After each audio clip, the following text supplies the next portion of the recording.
રાષ્ટ્રભાવના સાથે કામ કરતા આ કરોડો કાર્યકર્તાઓ એટલે ભારતીય જનતા પાર્ટીના કાર્યકર્તા.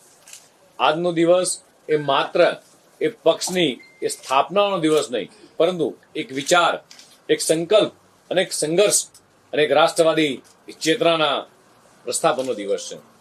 ડોક્ટર શ્યામા પ્રસાદ મુખર્જી એ જે રાષ્ટ્રવાદના બીજ વાવ્યા હતા, પંડિત દીનદયાળજીએ જે અંત્યોદય અને એકાત્મ માનવવાદની મહાન વિચારધારા આપી હતી મિત્રો, શ્રદ્ધેય અટલ બિહારી વાજપેયીએ રાજકારણમાં મૂલ્ય આધારિત એ નેતૃત્વનો એ માર્ગ દર્શાવ્યો હતો, અને શ્રી લાલકૃષ્ણ અડવાણીજીએ સંગઠન અને દેશના ખૂણે ખૂણે એ મજબૂત બનાવવામાં અસ્મરણીય એ યોગદાન આપ્યું હતું.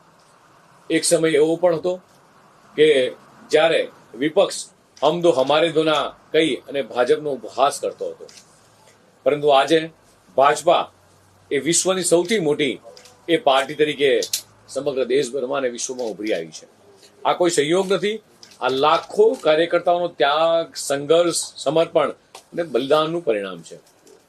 ભાજપા માટે કાર્યકર્તા એ જ શક્તિ છે.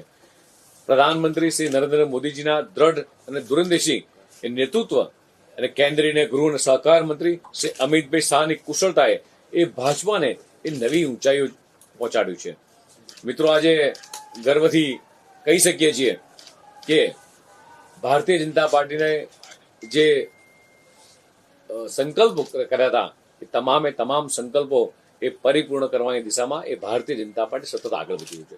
કલમ 370 નાબૂદી થઈ ચૂકી છે. અયોધ્યામાં ભવ્ય રામ મંદિર બની ચૂક્યું છે. ટ્રિપલ તલાક બિલ એ લાવવામાં આવ્યું. આજનું ભારત એ આતંકવાદ, નક્સલવાદ મુક્ત એ ભારત બન્યું છે ત્યારે, અને આજે આપણે એ દેશનું બીજું રાજ્ય જ્યારે ગુજરાત બન્યું છે કે યુનિફોર્મ સિવિલ કોડ બિલ પણ જ્યાં આપણે એ પસાર કર્યું છે. લોકોના સુખે સુખી અને લોકોના દુઃખે દુઃખી ચાલતી આ વિચારધારાવાળી આ પાર્ટી છે મિત્રો. ભાજપ કોઈ વંશવાદ, પરિવારવાદ ક્યારેય ચાલતો નથી.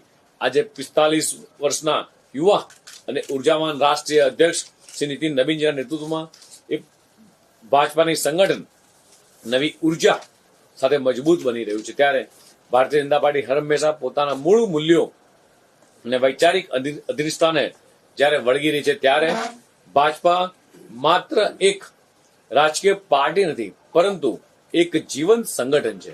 ત્યારે જ ન્યૂઝરૂમ ગુજરાતની યુટ્યુબ ચેનલને સબસ્ક્રાઇબ કરો અને ઇન્સ્ટાગ્રામ અને ફેસબુક પર ફોલો કરો. અપડેટ રહો, સત્યની સાથે રહો.